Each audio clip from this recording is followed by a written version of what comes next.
What's poppin', Lakers? Slang has been around for centuries, so I went around and asked students and teachers what slang they use. What is some slang you used in your day? Hello again, viewers. It's me, Mr. Rogers. They always come to me and go, Mr. Rogers, what kind of slang did I use in my day? We used words like swell, broad, hey, eat a bean, things of this nature. Really swell words. See how I used my own slang? Faux shizzle, which means for sure. Word, which means like, I agree. Psych, which is just kidding. I don't use any slang. That's cap. How do you feel about the slang we're using today? I think it's up in my grill, man. Dude, righteous. I am confused daily by that. It's dog water. I think that sometimes it sounds like people are trying a little bit too hard. Do you know what on God means? Oh, I have no idea. Do you know what I'm straight means? That means I'm good. I'm good. I'm cool. What is some slang you use? Gang, that's friends. Riz, it means you got game. If you ain't got game, you ain't got Riz. Wow. Chill. Chill is like you gotta chill out. You're doing too much. Yo, did you hear the football team won last night? On God? Really? I ain't even capping. No cap. No No cap. shizzle? We actually won. Bro, that's nuts. I know. Heard the kicker actually kicks. Man, on God. I use on God all the time. I'm big on God, you know. It means like on God. I use for show, you know what I'm saying? Because you're always for sure, so I'm always for show. I always say cuh, because I got a bunch of cuh around here, you know what I'm saying? Like, Hunter, you're my cuh. Yo, Brent, check out this girl. Yo, she kind of, you could raise her. You could raise her up. You could raise her up. Alright, for sure. Yeah. I use it's hard because that's like if my music video is hard, it's hard. It's fire because it's good. Brother, because I have two brothers that I don't see anymore. And that's crazy. Well, Lakers, that's a fat dub, no cap. See you on the flip side. Party hardy. Recently, the elementary and the middle school have gotten a new sensory room. So I got a chance to go over and ask a few questions about the room and how it's utilized. Do you think that adding the room helps students in a positive way? Definitely. If the students are having a rough day or needing some kind of break from the classroom, they can come here and get the needed break. This was actually used by our OT and PT classroom, so we had to find a spot for them. Luckily, Mrs. Tebby had some grant money that we were able to use for the items for the sensory room. Some of the things we already had here, and we just kind of moved them from one place to the next. Usually we set the timer, 10 minutes maybe at the most. There is another side where they can, if they're angry, they can get their frustrations out on a punching bag or a mini trampoline and things like that. Does everyone have access to the room? Yes, everyone that needs it, they will go to the teacher and say, I really need a break. Or if the teacher's noticing they're getting frustrated, they will have somebody bring them to here. That there has to be an adult with them. Were there any doubts that the room may not get used as much as you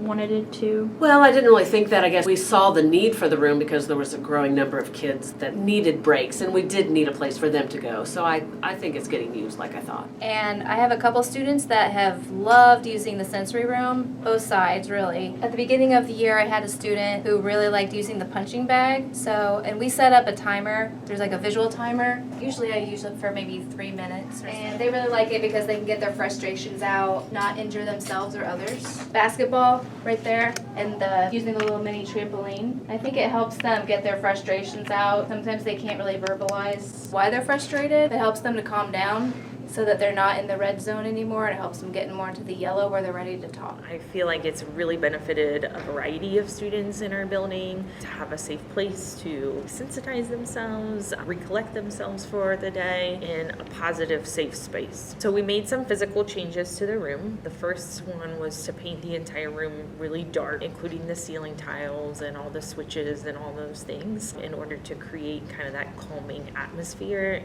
and also to complement some of the purchases that we made that are in the room, like the bubble tube and the light curtain, the projector. The most common situation that we utilize the room for is for a kid who is escalated, whether they are upset due to a situation that's occurred with another student or a situation that's occurred just with themselves, having an emotional response. It's a great place to have a 10-minute cool-off time before talking with one of the principals or talking with the guidance counselor. But everybody has access to it, and it gets daily use, like multiple times a day, sometimes used. When would you usually use the room? Like after Mr. Dietz's class, which is study hall, which is like 70 minutes long. Why?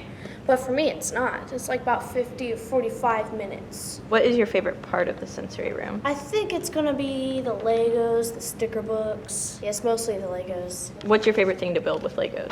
I like building like these tall, like Lego towers. Sometimes I will build Lego bows or Lego things or whatever. I made a Lego rainbow once. How would you change any part of the room? I would ask them to order a fidget board. So, now that you guys know more about the sensory room, do you think that high school should have a sensory room?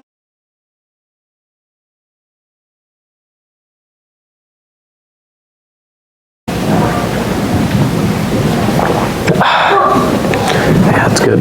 All right, today's topic, middle school sports. Let's get into it. What sports did you guys play in middle school? I played football, baseball, basketball. Football, baseball, basketball. Football, baseball, and basketball. Soccer. I played football 7th and 8th grade year. Volleyball and softball. Volleyball and softball. Volleyball, softball, and basketball. Basketball and softball. Basketball and soccer. What were you guys' records? Basketball, we made it to the championship finals. Baseball, we lost to Graham in the semifinals. And football, we went 4-4, I think. Basketball, we won 1 game in 2 years. Football, we tied 1 game and lost every game in 2 years. And then baseball, we made it pretty far in the tournament every year. For volleyball, we had a winning record, and for softball, I don't remember. Same. Softball, we did pretty well, I'm pretty sure. I think we were 500 or a little better, maybe. It was really good. We played really well, and we worked well as a team. How would you guys describe your middle school sports seasons? Basketball was pretty good, baseball was pretty good, and football, we could have done a little bit better, but we didn't play too well in the second half of the year. Baseball was our only good sport in middle school. We had to bring kids from 7th grade because we had like 6 kids. Football were pretty rough. Yeah, same year. Baseball was our best sport.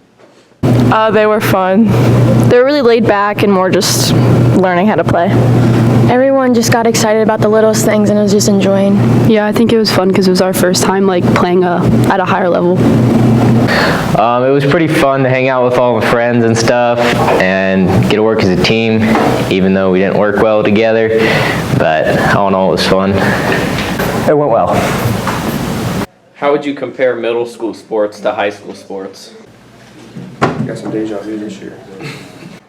In high school, you were playing way more gifted and talented athletes than you were in middle school because they had not yet developed, but some of them were pretty good still anyways. I agree, but I felt like when my class was in like middle school, 7th, 8th grade, we were playing against grown men. I'm not even joking, but probably the same thing for them. Yeah, my grade is just tiny. High school sports definitely go a lot faster than what middle school sports do. High school sports, especially like varsity, have a lot more pressure. It's a lot harder, it's different, and you have to do a lot better and perform better to play. I think in middle school you're just learning how to play. In high school you're held to a higher expectation. High school sports are a lot more intense, and we were better in middle school. So there you have it. Those are just a few of the differences between middle school sports and high school sports. Cut.